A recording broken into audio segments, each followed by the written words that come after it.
Woo! That's right. I think PC gaming deserves an applause, right? If you don't think so, you might be in the wrong room. Today we're going to be talking about all things PC gaming with representatives from some of the biggest names of the industry. We're very excited about who we've got to talk to you about PC gaming, the highlights of the past year, their predictions for the next year, VR and esports. And we're also going to be doing a big giveaway at the end. Hopefully everybody has a raffle ticket. We'll be doing that at the very end, so we're going to trap you all here for an hour, right? No sneaking out early. And for those of you watching at home, I'll also be announcing a link at the end so you're able to enter an online sweepstakes because Newegg, HEC, and everybody else, we just have a lot of stuff we'd love to give away. Yeah, to get us started, I'm going to go ahead and go down the panel and give all of our panelists a chance to introduce themselves, their title, what they do in the world of PC gaming. Take it away. I'm Ryan Hoopingarner. I lead marketing for HTC Vive. Matthew Letts. I do technical marketing stuff for Intel.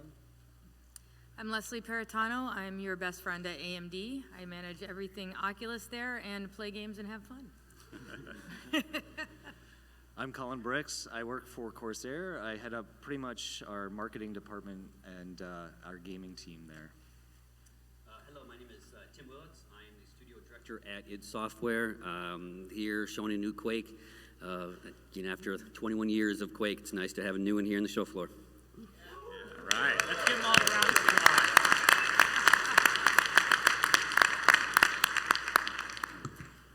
Now, our panelists specifically requested the ability to have you all go wild so they can take some nice pictures for their social media. So if everybody can give me a big round of applause, if you want to be on social media outlets here, now's the time. Make a scene, make a big fool of yourself, right?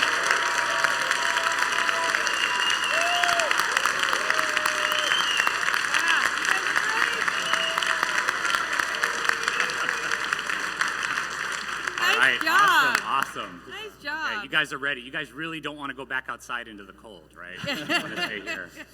All right, so we're going to go ahead and dive right into the questions. What I'd like to start with is, PC gaming can be a really special thing. It's not something that necessarily everybody understands, and I'm sure that everybody in this room, or most of the people in this room, would love to have a job in the PC gaming industry. So I'd love our panelists to just tell us, what's your PC gaming origin story? How did you get started in the world of PC gaming? How did it lead to your career today? We'll go ahead and start with Ryan. So I probably have the least amount of time at this table in the PC gaming industry.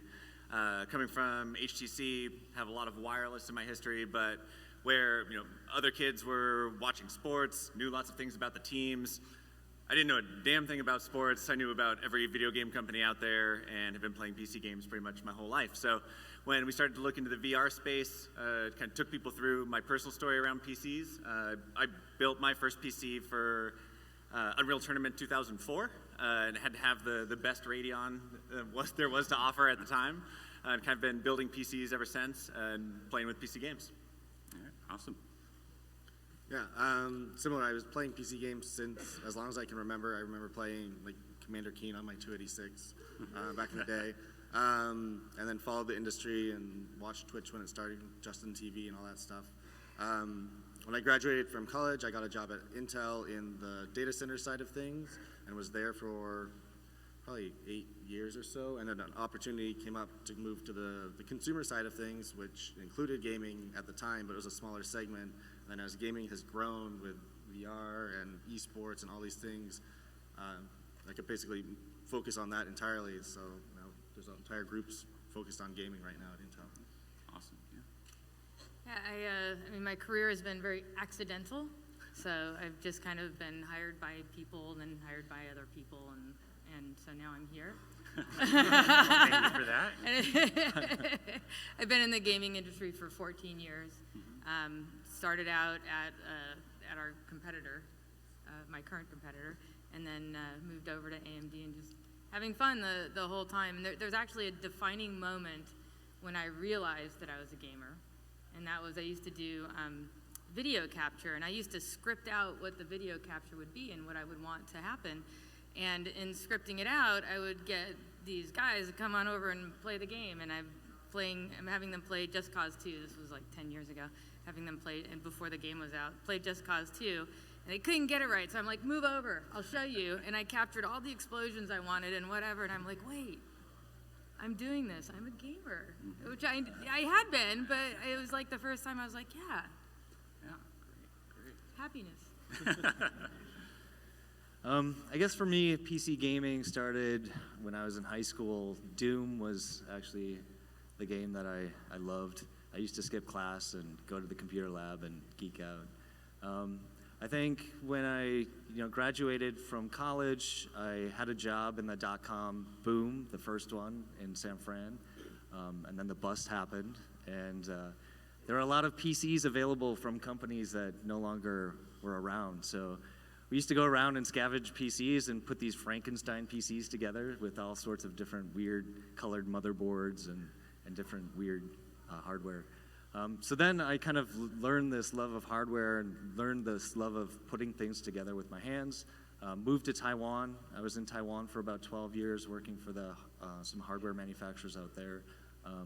And then recently, about 2 years ago, I moved back to the Bay Area, and I've been working at Corsair since. So gaming, hardware, it's really what I do. Whoa, well, I'm going to be really old here. My, my Commodore 64 really taught me the love of. There's only a handful of people clapping. The other ones are like, "What's that?" Yes. Yes, and for me, with computer gaming and being able to create games now, it's amazing because the computer lets me create anything that I can imagine.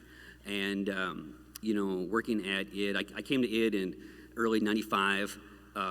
My job before I came to id Software, I was at the University of Minnesota, and I literally was the guy that dresses like Goldie Gopher. Yes, I went from college mascot to id Software. So that's my claim to fame is Goldie Gopher at the University of Minnesota. But it's a wonderful field, and it's amazing to be able to create such wonderful things. I'm very blessed to have such a long career in PC gaming. All right, yeah, wonderful. Thanks. All right, so we're here to talk about the state of PC gaming. I think it's been a pretty good year. I'm hoping for many more good years. So we'll start down at the end with Tim again, and we want to know, what do you personally consider the highlight of the past year of PC gaming? And I'm going to say everyone is allowed to mention something they personally worked on, whether it may be games or hardware. Well, for me, so we've all seen these trends where, a few years ago, PC gaming is dead, and then, console gaming, is dead. And I think we are on an upswing. Largely because of VR, really, because people need these great machines to create these VR rigs. And then, of course, with the explosion of esports at the same time, we are seeing I think a reemergence of hardcore PC gaming. We're working on a PC-only game right now, and we feel very confident that it will be successful just as a PC-only game. So I give VR a lot of credit, and along with esports in the last year or two to really kind of see this emergence again. Yeah, we'll just put it on the row. Yeah, I'm not going to jump around and keep everybody on edge. I think for me, the most exciting thing that I saw this past year was the emergence of 4K. Obviously, being able to game on a really nice monitor or even in the living room has made a big difference. We had this event where we invited a bunch of media to see this little Bulldog kit little mini PC for the living room. And we invited some media to come into our office, and we put this big 4K TV out. And that was the first time that I actually gamed on 4K, and I was blown away. I think VR also is that same sort of visual experience that you're going to have that really, it's nothing like what you've seen before. If you haven't done a demo yet, you definitely should do a demo. As a kid, growing up, looking at VR, conceptualizing what the future was going to be for technology, I think we're at that place finally where VR is actually those dreams realized. So it's really exciting. Mm-hmm. I think my personal highlight was building my my gaming and VR rig earlier, or in 2016, less than a year ago. building it with, I put 3 Furies on there, I made it purple and white, I did some hard line, tube bending, filled it with purple liquid, it's all purple. And then from that, that's what I've been playing on for the last year and experiencing VR. And I think what I've seen in the last year is there's just been a lot of content changes in such a short time, and where content is coming from and going to. There's so much amazing stuff that you can really get in and experience. So I love putting it on people's heads and watching their faces. Yeah. I would agree that VR is also probably one of the big highlights this year. But last week I was in Poland for our Intel Extreme Masters, so I think esports is also going to be huge, and seeing the growth over the last couple of years of how people have taken to watching people playing computer games and the passion behind it, and being in the stadium in Poland watching the Counter-Strike finals and everyone on their feet screaming for their favorite Counter-Strike players is a pretty incredible experience. And in the US, you can watch it on TV and on streams, and it's everywhere now. So I think just the growth of esports in general, which is great for the PC gaming industry. I expect we'll see VR esports very soon, and which can be a whole different dynamic, because you have people like traditional athletes who are very physically capable at what they're doing, and then you have PC gaming people, but then you start merging the two with like the sprint vector game we're showing in our booth, and you're like running, and it's tiring. And if I had to play 5 rounds of that, I need to be physically fit as well as also good at the game. So I think it'll be like this new form of player and athlete that doesn't really exist today. And so I think that's kind of an exciting trend that we're starting to see. Yeah. Well, yeah, VR's okay, I guess. All right, moving on. I think the biggest thing for me is having conversations with people when they go hands-on with Vive, or really any VR for the first time. Like VR is not new. Like, I'm sure everybody up here has had hands-on with VR maybe for 5-10 years. Like, it's to some degree. Old arcades, you put the thing on your head. All of it. I mean, like, VR really is not new as a concept. I mean, cave systems have been around. There's been industrial applications for VR. But seeing VR hit the consumer space in a big way, and seeing that kind of that awe-striking moment that people have when they're like fully immersed in this new world that they didn't think possible, I think Sometimes terrified as well. Yeah, Yeah, totally. yeah. I think all of us are kind of at the helm of telling this story as we go, and it's weird to tell people a story that they think they already know. Like, we all have examples of VR to some extent in our lives, whether it's next generation's holodeck, or whether it's Tron or Lawnmower Man or something. I mean, people had an idea of what this was supposed to be, and then we had to deliver a real product that lived up to what previously was science fiction.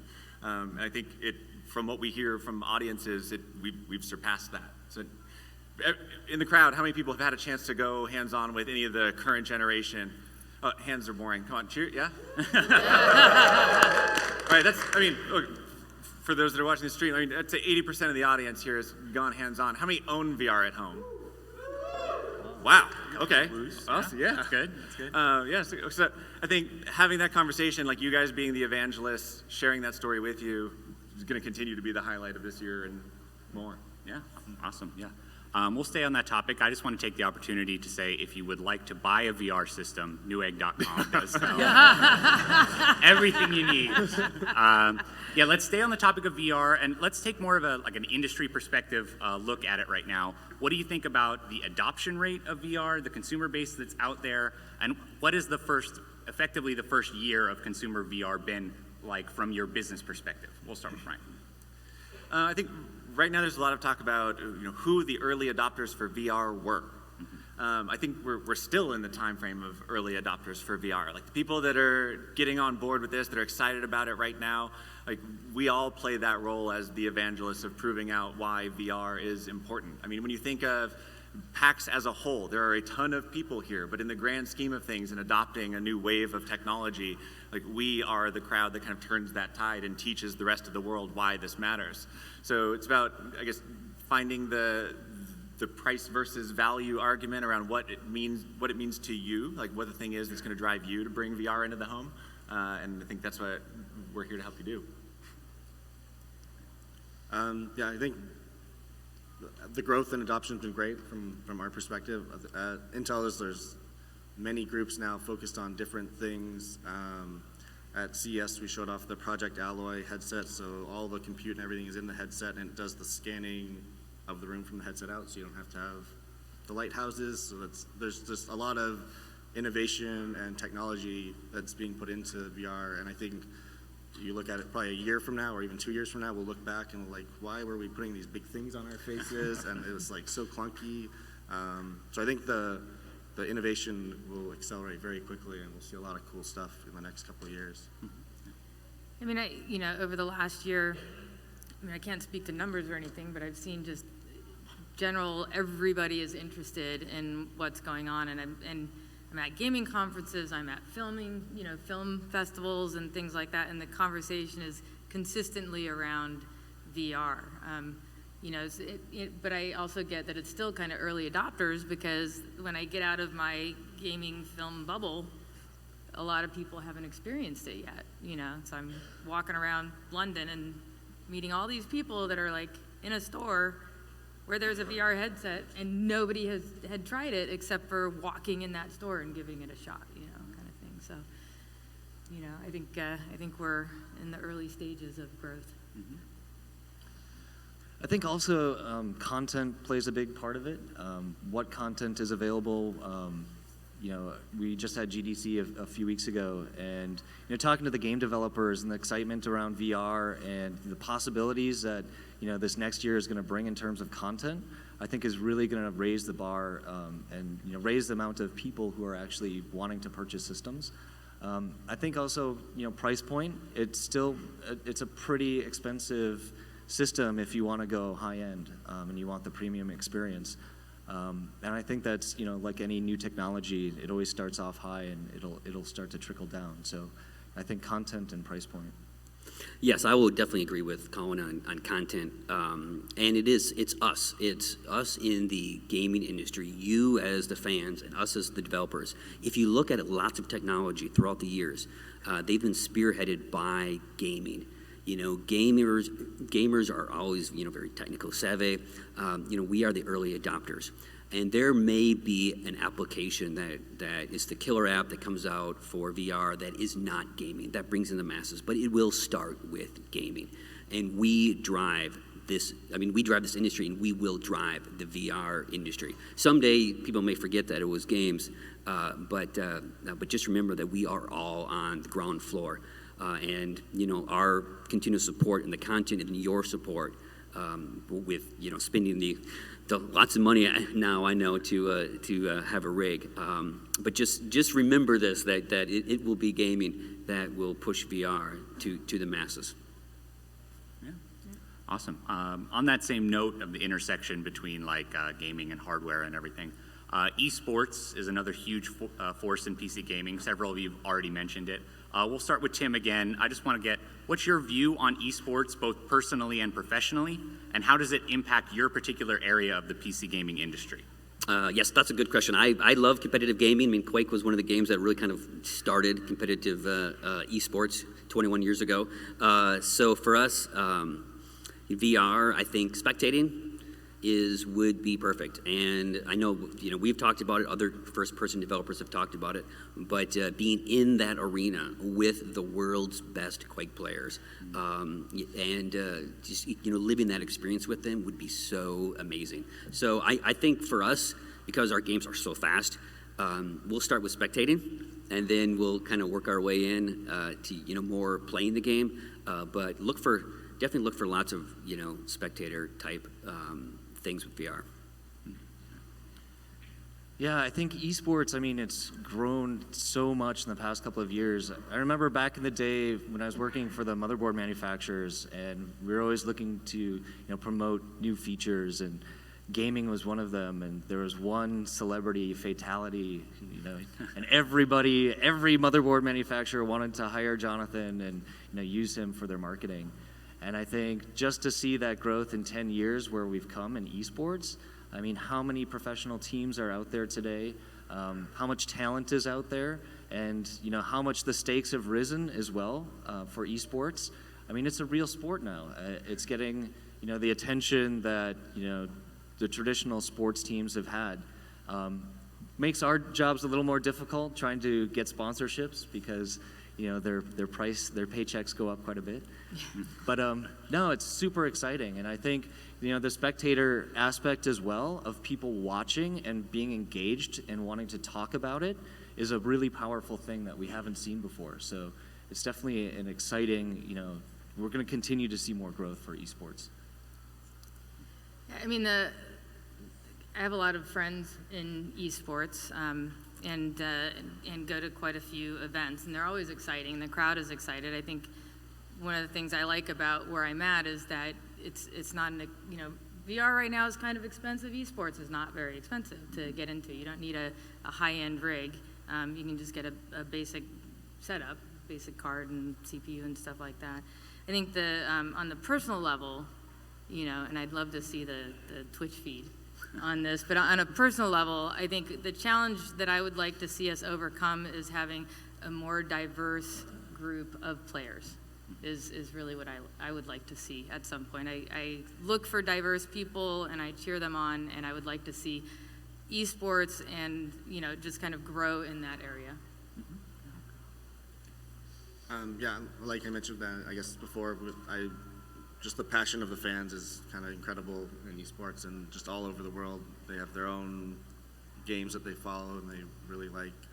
It's interesting to see how different cultures like different type styles of games, and I think from kind of the Intel side, the fact that it's grown so much and we're starting to take consideration into like talking to the players and the teams when we're working on future products is like what kind of performance you need and how are you going to use this, and starting to consider that as a real use model when people are out there playing professionally on these systems. It's fun. It's exciting to see and watch. I think HTC's been involved in esports longer than it's been involved in the PC space. So we have longtime sponsors of Team Solomid, Cloud9, Team Liquid, and a lot of what we're seeing right now as far as it comes to streaming esports athletes playing VR, it's watch your two favorite teams play Pictionary together. And that's fun, and the teams are great as personalities, and you're used to watching them do what they do best.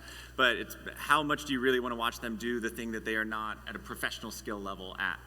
So I think a lot of what we're trying to do right now is how do we, find and highlight top tier play in the VR space.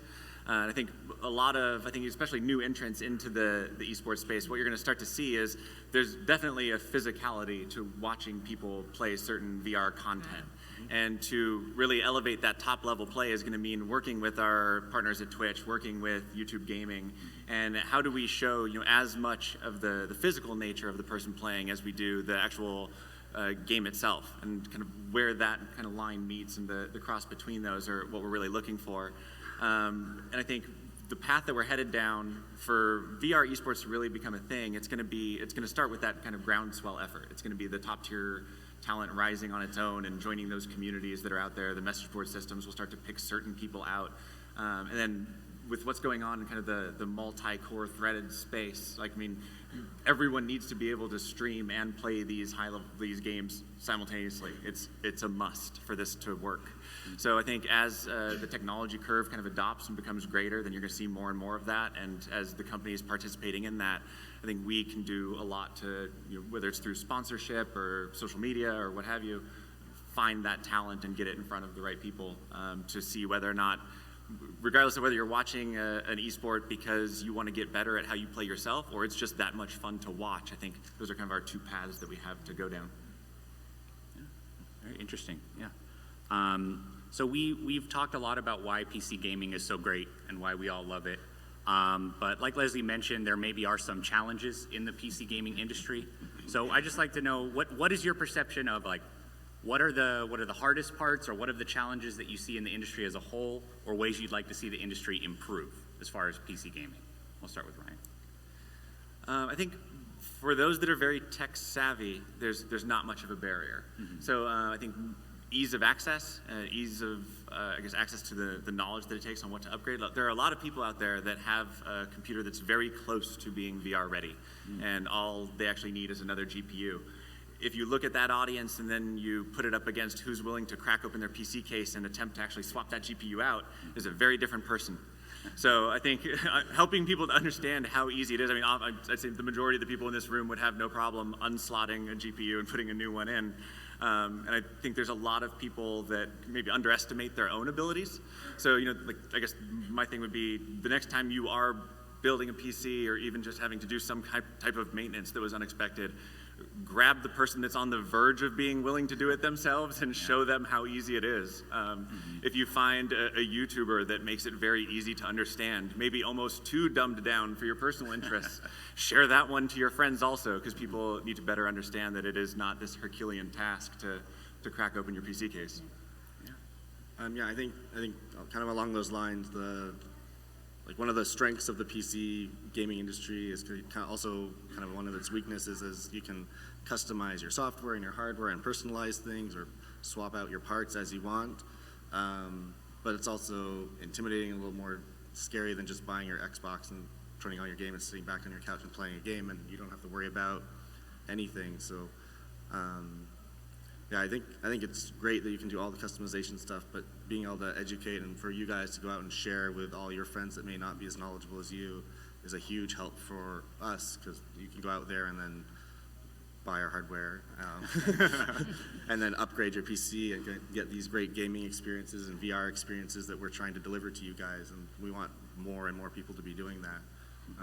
But it can be intimidating if you haven't really done it before. So.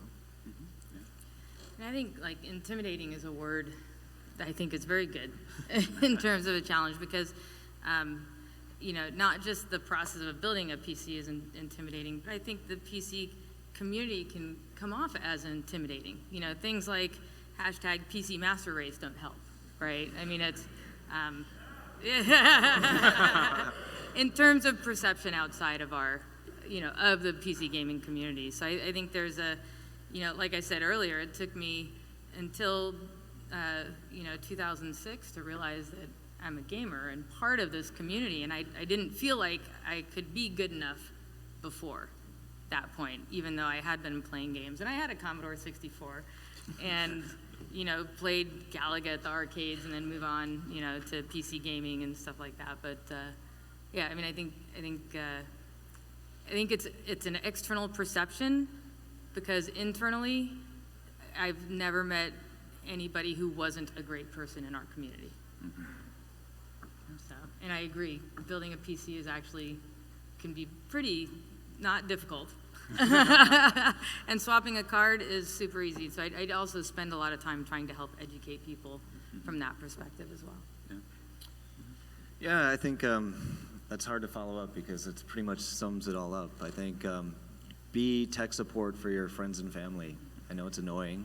I know they can be annoying, but it makes a huge difference in somebody's life. And to be able to, walk them through the process and show them how undaunting it actually can be is a powerful thing for somebody when you see that light bulb click and, they've just built their own PC. I think, help people out as much as possible, include people as much as possible, be inclusive. This isn't an us versus them community. Be welcoming to differences. I think, as Leslie was mentioning before, it's really important to remember, we're all part of this community and to support each other. That's what PC gaming, at least for me, was all about. And, everybody who I've met as well in the community shares that same value. So spread that love. Okay, speaking of spreading love, now I'm going to talk about us versus them. The hardware people and the software guy. Yeah. The hardware people you've done really well in the last decade or so, making it easier for people to update things and download drivers and stuff. And we appreciate that. But I do think that as there is still a lot of confusion when people go to the store and they're not as tech savvy as everyone in this room, and they buy this new laptop, and I hear it all the time. Hey Tim, I bought this new laptop and it doesn't play Doom.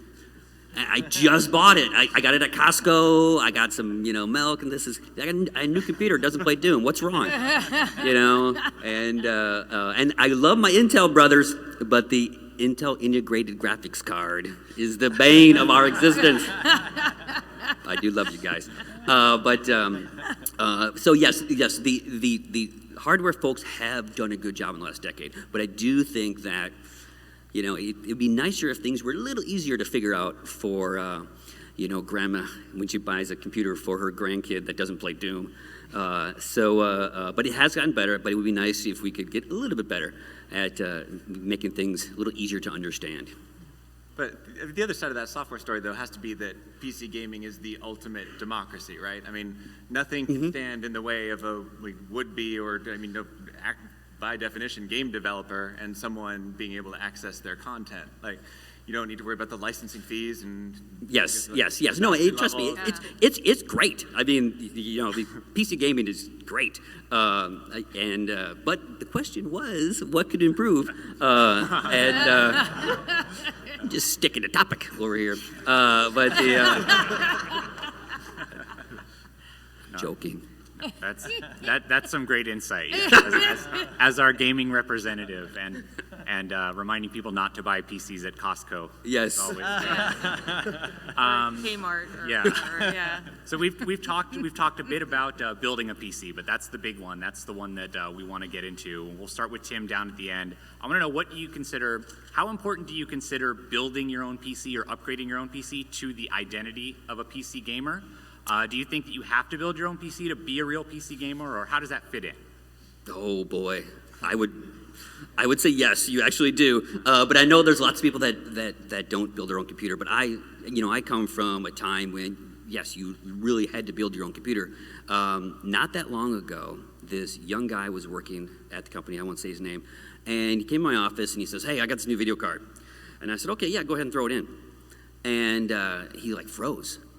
And I was like, "What's up?" And he goes, I don't know how to change a video card." And I was like, "Oh, kids these days." So I said, "Well, let me show you." So yes, I do. I hate to say it, but yes, I really think you should make your own computer. It's that connection.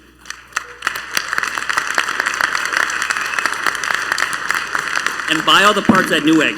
Yeah. Yes, thank you. No, I'll definitely say, obviously I'm biased because, we sell hardware and, we want you to buy hardware.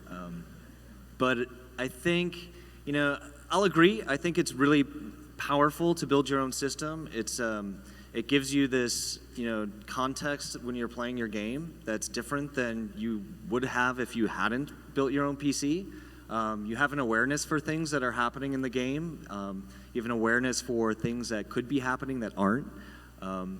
So I think it is really important, but that said, I don't think it's a necessity. I think there are a lot of different types of gamers out there, PC gamers included, whose goal for what they want to accomplish from gaming is different. Some want the best experience. They want to be seeing the best visuals. Some want the best community. They want to have that best interaction. And Matthew was talking earlier about regional differences, and I think that plays a big part as well. I mean, large portions of the world, they don't have the means to own their own PC.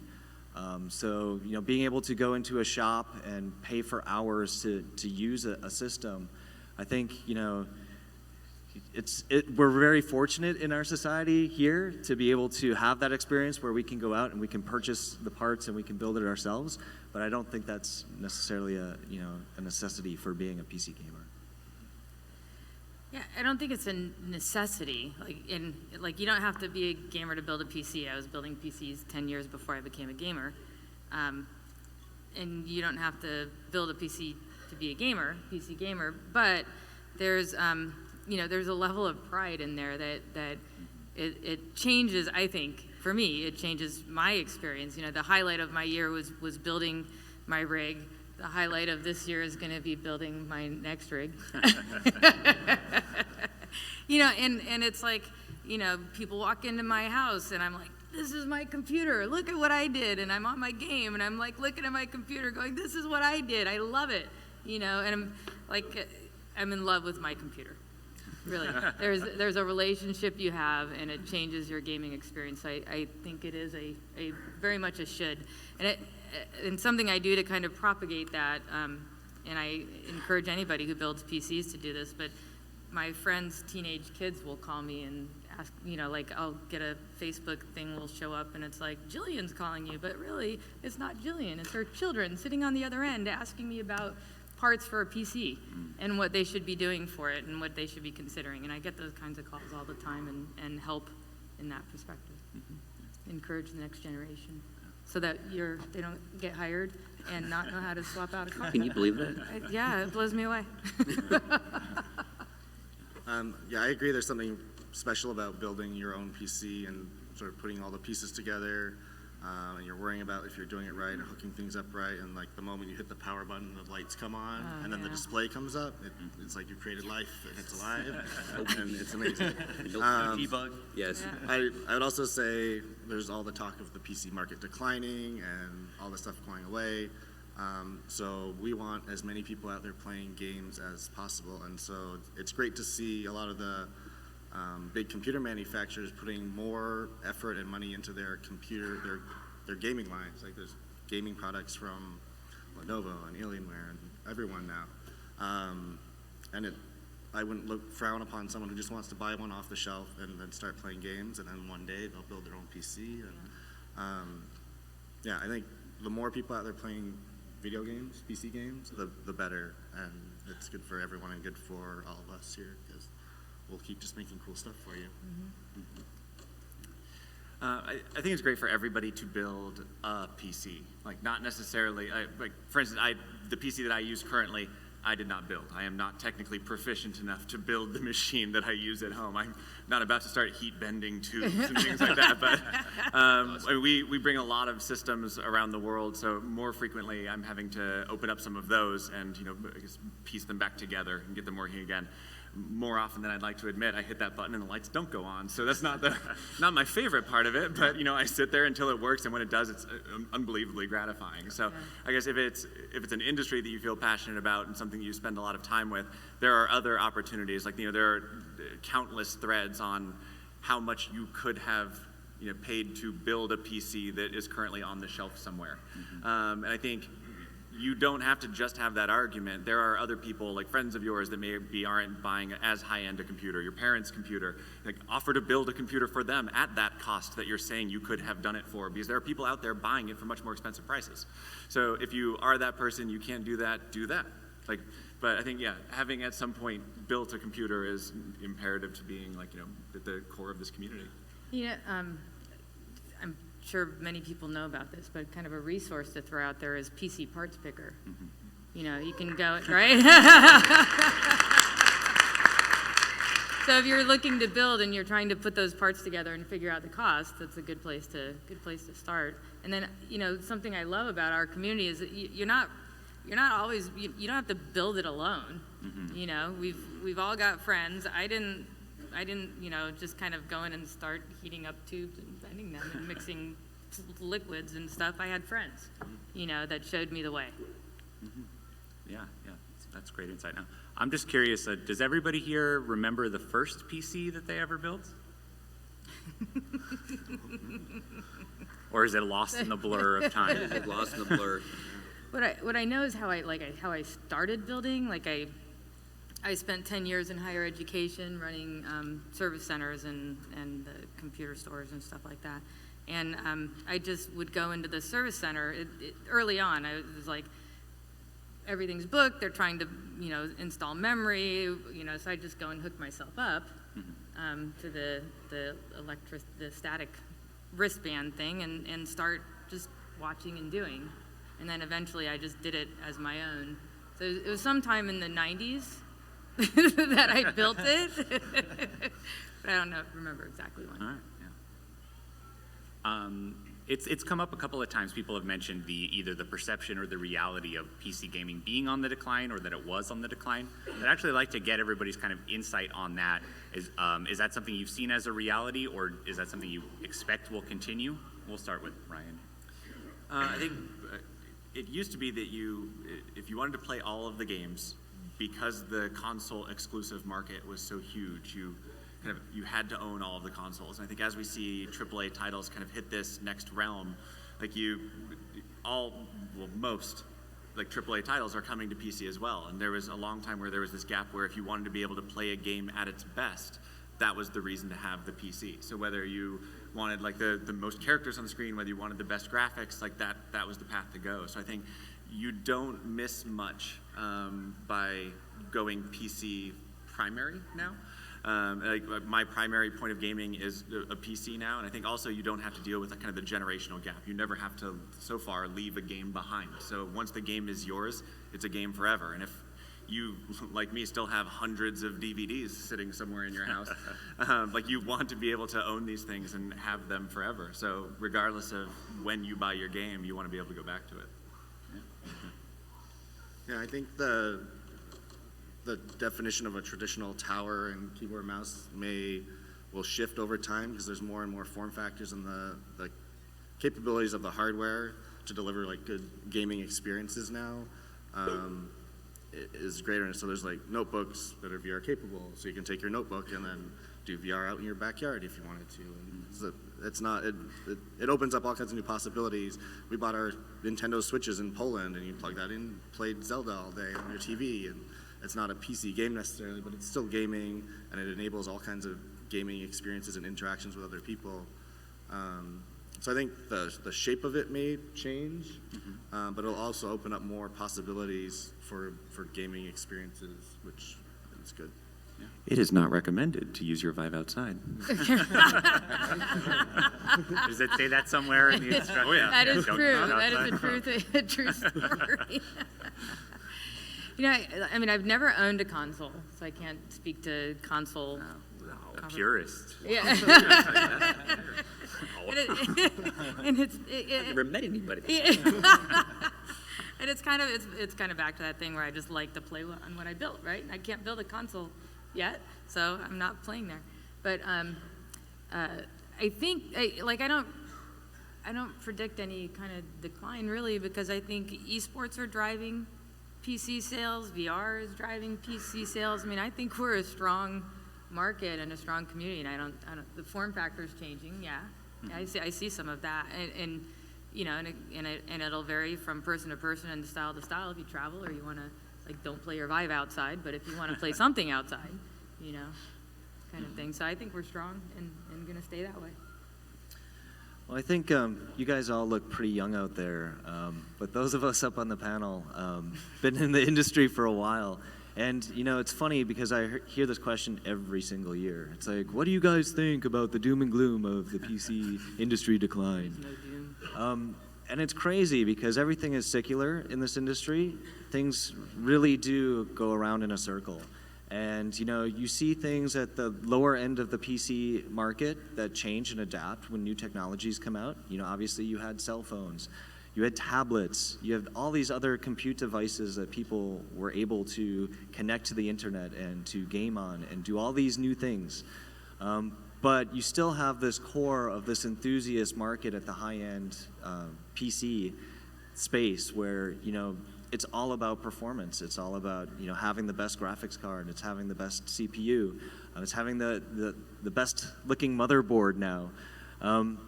So I think, you know, just looking back through the lens of history, I definitely don't see a decline. And in fact, I see at that top end, there's a boom, right? I mean, that's why we're all in this room right now.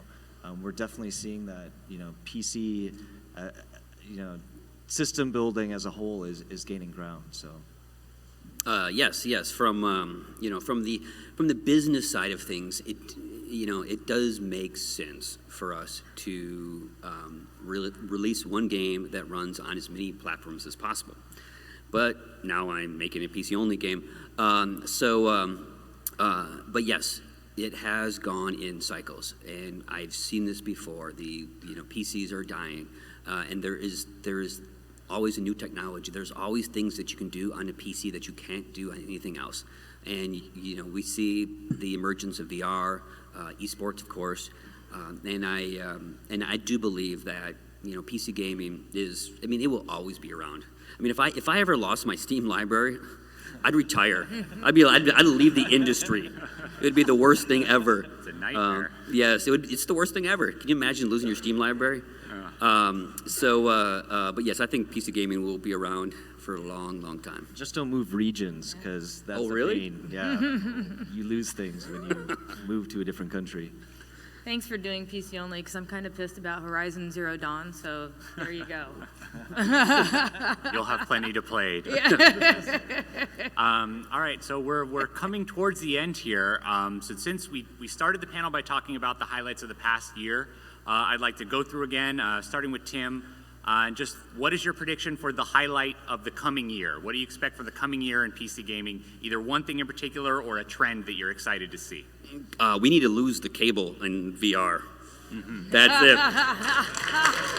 One thing. Yeah, Ryan, come on. Come on, hurry up. Hurry up.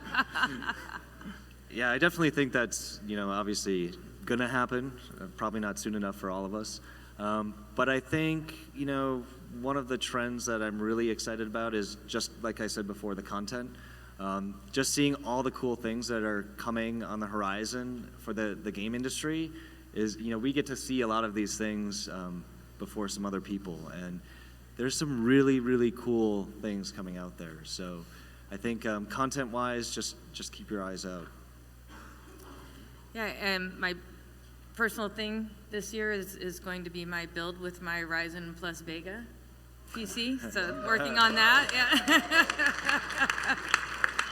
That's my personal exciting thing for the year. On the trend side, I see, there is a lot of great PC content coming, but I think VR is going to just, I'm really excited about what I see on the VR roadmap. And you can already, Robo Recall, right, is a fantastic game if you haven't played that already, right? And we're getting to where we're just getting better and better content, and it's just a good place to be inside a headset,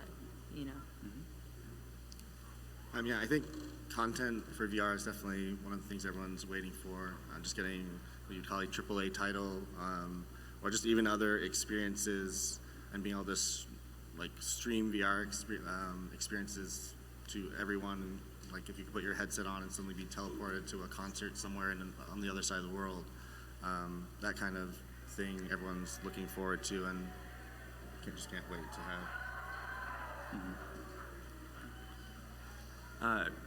Agree with the VR cord cutting. I think it's an important part for kind of where we're at today. I think when HTC decided to get into the VR space, we were really fortunate to have Valve as a partner in doing that. And I think what we saw was, in order for this to succeed, we had to go from being just a hardware manufacturer to looking at kind of the full breadth of the industry. So then from Vive came Vive Studios, then Vive X, and while there's different approaches to doing this, I guess Vive X is really focused on getting ideas that otherwise wouldn't make it off the ground. So whether it means people couldn't start the project and had a great idea, it's about funding the beginning. If people are close to the end and can't close out that last mile, how do they help there? And then Vive Studios doing the same thing kind of on the software side, but it helped TPcast from Shenzhen bring out their first kind of cord cutting adapter for Vive and really all HMDs when you look at just from a pure technology perspective. So I think eliminating the cord is going to eliminate a huge barrier to entry for that. I think just otherwise, happy for 4K gaming to become the standard. Certainly it aids VR in general, but also it's just going to mean great looking games going forward on bigger and bigger TVs. So it's going to be pretty cool. Yeah, it's an exciting time to be a PC gamer, I think, right? We are almost out of time, but we have some very important business to take care of first. If I could get somebody from Newegg to bring me the winning ticket. We won't have time for audience questions, unfortunately, but there's a lot of social media outlets on the screen. If you want to send questions, or send them to Newegg, or send them to @GameCrate, where I work, and we'll see if we can get you answers. All right, I'm going to read out a winning ticket. If it is you, identify yourself. If we only have one, then we won't have any problems. And then afterwards, come on up here to the front, and we're going to take you to where you can pick up your prize. All right, so our winning ticket is number 553352. 553352. Yeah! Just one winner, right? Yeah. All right. Price is Right moment. Yeah. It's screaming down the aisle. All right, welcome to the future. Come on up afterwards, and I'm going to go ahead and go to the next slide here, our last slide. If you're watching at home or anybody who didn't win, you can enter to win a separate sweepstakes we have going on for a different Vive, along with a new Intel processor. That's at bit.ly/Newegg Vive. Newegg has PAX deals going all week long, so go ahead to bit.ly/Newegg PAX. And let's have a big round of applause for our panel. Thanks so much to Ryan, Matt, Leslie, Colin, and Tim, to HTC, Intel, AMD, Corsair, and id Software. Thank you very much for coming. Stay warm outside and shop Newegg.